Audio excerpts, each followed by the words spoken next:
নমস্কার বন্ধুরা, ডলি রন্ধনশালায় সবাইকে স্বাগত। আজকে তোমাদের সাথে শেয়ার করব পেঁয়াজকলির সম্পূর্ণ একটা নতুন রেসিপি। চেনা সবজি যদি একটু ঘুরিয়ে ফিরিয়ে রান্না করা হয় তাহলে কিন্তু বাড়ির বাচ্চা থেকে বড় সবারই খেতে ভালো লাগবে। তাই একঘেয়েমি রেসিপি বারবার না বানিয়ে আমি যেভাবে আজকে রান্নাটা করেছি, একদিন তোমরা রান্নাটা করে দেখো। অন্য সমস্ত পদ্ধতি বলে বারবার কিন্তু এইভাবেই বানাতে ইচ্ছে করবে। আমি এই রান্নার জন্য বেশ কিছুটা পেঁয়াজকলি আগে থেকে কেটে নিয়েছিলাম, আর পেঁয়াজকলিগুলো একটু ছোট ছোট করে কেটে নিয়েছি। একটু ছোট করে কেটে নিলে তাহলে রান্নাটা দেখতে ভালো লাগবে। আর এই রান্নার জন্য আমি একটা ডিম লবণ দিয়ে খুব ভালোভাবে ফেটিয়ে নিয়েছি, আর নিয়েছি 2 চামচ সাদা তিল। পোস্ত দিয়ে হয়তো তোমরা পেঁয়াজকলি রান্না করে খেয়েছো, সাদা তিল দিয়ে তোমরা একবার হলেও রান্না করে দেখো, পোস্তর স্বাদকে কিন্তু হার মানিয়ে দেবে। তিলটাকে ভিজিয়ে আমি মিনিট 2-3 মতো রেখে দেব। তারপর আমি তিলটাকে খুব ভালোভাবে বেটে নেব। তাহলে চলো রান্নাটা আমি কিভাবে করেছি সেটা এবার দেখে নেওয়া যাক।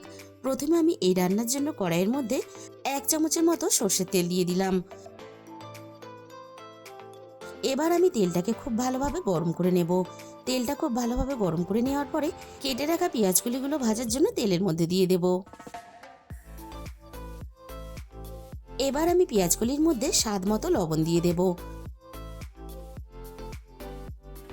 এবার আমি পেঁয়াজকলিগুলো ভেজে নেব। অন্য সবজির মতো পেঁয়াজকলি কিন্তু খুব বেশি সময় নিয়ে ভাজতে লাগে না, আর এই রান্নার জন্য পেঁয়াজকলি খুব বেশি ভাজার দরকারও নেই। মিনিট 5-এর মতো আমি পেঁয়াজকলিগুলো নাড়াচাড়া করে ভেজে নিয়েছি। আর পেঁয়াজকলিগুলো দেখো আগের থেকে বেশ নরম হয়ে গেছে, আর পেঁয়াজকলির গায়ে একটা সুন্দর ভাজার কালার চলে এসেছে। ঠিক এরকম করেই পেঁয়াজকলিগুলোকে ভেজে নিতে হবে। এবার আমি সমস্ত ভাজা পেঁয়াজকলিগুলো কড়াই থেকে নামিয়ে নেব। আর এই রান্নাটা করতেও খুব বেশি সময় লাগে না। তাই দুপুরে গরম গরম ডাল ভাতের সাথে হোক বা রাতে রুটির সাথেই হোক, তোমাদের যখন মন চাইবে তখনই কিন্তু এই রান্নাটা করে নিতে পারবে।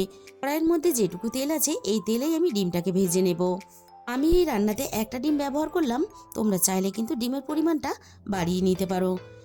এবার আমি ডিমটাকে নাড়াচাড়া করে যেমন আমরা ভুজিয়ার জন্য ডিম ভাজি ঠিক সেইভাবেই ঝুড়ো ঝুড়ো করে আমি ভেজে নেব। যতটা সম্ভব খুন্তি দিয়ে এভাবে ঝুড়ো ঝুড়ো করা যায় ঠিক ততটাই আমি করে নেব। ডিমটাকে আমি খুব ভালোভাবে ঝুড়ো ঝুড়ো করে ভেজে নিলাম। এবার আমি সমস্ত ভাজা ডিমগুলোকে কড়াই থেকে নামিয়ে নেব।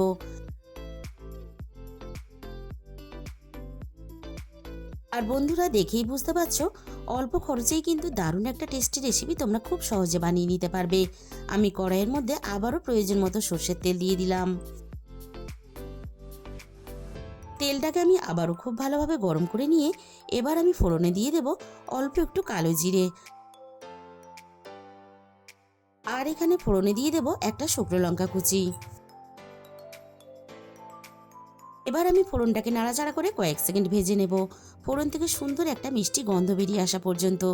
ফোড়ন থেকে সুন্দর মিষ্টি গন্ধ বেরোনোর সাথে সাথে আমি এখানে দিয়ে দিলাম অল্প একটু আদা রসুন বাটা। আদা রসুন বাটার সাথে সাথেই আমি রান্নার স্বাদ মতো লবণটা দিয়ে দেব। এবার আমি আদা রসুন বাটাটা নাড়াচাড়া করে হালকা একটু ভেজে নেব, আদা রসুনের কাঁচা গন্ধটা চলে যাওয়া পর্যন্ত। মিনিট 2-এর মতো আমি আদা রসুনটা ভেজে নিয়েছি। এবার আমি কড়াইয়ের মধ্যে অল্প একটু জল দিয়ে দেব।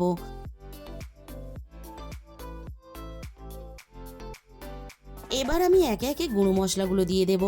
প্রথমে আমি দিয়ে দিলাম রান্নার প্রয়োজন মতো হলুদের গুঁড়ো, আর সাথেই আমি দিয়ে দেব ঝালের জন্য লঙ্কার গুঁড়ো। আর ঝালের পরিমাণটা অবশ্যই নিজের স্বাদ মতো ব্যবহার করবে। এই রান্নাটা একটু ঝাল ঝাল হলে খেতে বেশি ভালো লাগবে। আর এখানে দিয়ে দিলাম রান্নার প্রয়োজন মতো জিরে গুঁড়ো। এবার আমি সমস্ত মশলা একসাথে নাড়াচাড়া করে একটু সময় নিয়ে বেশ ভালোভাবে কষিয়ে নেব। মিনিট 5-এর মতো আমি নাড়াচাড়া করে মশলাটা কষিয়ে নিয়েছি, আর মশলা থেকে তেলটাও ছেড়ে দিয়েছে। এবার আমি মশলার সাথে ভেজে রাখা পেঁয়াজকলিগুলো দিয়ে দিলাম, আর পেঁয়াজকলির সাথেই আমি ভেজে রাখা ডিমটাও দিয়ে দেব। এবার আমি মশলার সাথে পেঁয়াজকলি আর ডিমটাকে খুব ভালোভাবে কষিয়ে নেব। মিনিট 3-4-এর মতো আমি নাড়াচাড়া করে সবকিছু একসাথে খুব ভালোভাবে কষিয়ে নিলাম। এবার আমি রান্নার মধ্যে তিল বাটাটা দিয়ে দিলাম। আবারও আমি সবকিছু একসাথে নাড়াচাড়া করে আরও একটু কষিয়ে নেব। তবে খুব বেশি কষানোর দরকার নেই, তাহলে তিলের স্বাদটা নষ্ট হয়ে যাবে। মিনিট দুয়েকের মতো আমি নাড়াচাড়া করে সব কিছু একসাথে খুব ভালোভাবে কষিয়ে নিলাম। এবার আমি রান্নার মধ্যে দিয়ে দেব হাফ বাটির মতো জল। যেহেতু আমরা পেঁয়াজকলিগুলো খুব ভালোভাবে ভেজে নিয়েছি, আর পেঁয়াজকলি সিদ্ধ হতে কিন্তু একেবারেই সময় লাগে না, তাই খুব বেশি জল দেওয়ার দরকার নেই। সব কিছু একসাথে নাড়াচাড়া করে আমি খুব ভালোভাবে মিশিয়ে দেব, আর আরও মিনিট পাঁচেকের মতো ভালোভাবে রান্না করে নেব।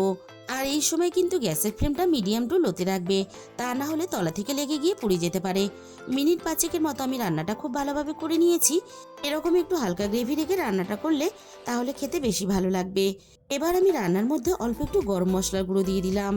তাহলে বন্ধুরা, আজকের এই রেসিপিটা শেষ পর্যন্ত দেখার পরে তোমাদের যদি ভালো লেগে থাকে তাহলে ভিডিওতে একটা লাইক, শেয়ার আর কমেন্ট করে দিও। আর আমার চ্যানেলে যে সমস্ত নতুন বন্ধুরা এখনো পর্যন্ত আমার চ্যানেলটাকে সাবস্ক্রাইব করনি, এরকম নতুন নতুন ঘরোয়া রেসিপি পেতে আমার চ্যানেলটা সাবস্ক্রাইব করে পাশে থাকার অনুরোধ রইল। আর পাশে থাকা বেল আইকনটা ক্লিক করে অল করে দিও, তাহলে আমি যখনই কোনো নতুন রেসিপি আপলোড করব সবার আগে তোমার কাছে পৌঁছে যাবে। আর তোমাদের মূল্যবান সময় দিয়ে আমার এই রেসিপিটা এতক্ষণ সময় ধরে দেখার জন্য তোমাদের সবাইকে অসংখ্য ধন্যবাদ। আজকে তাহলে এই পর্যন্ত।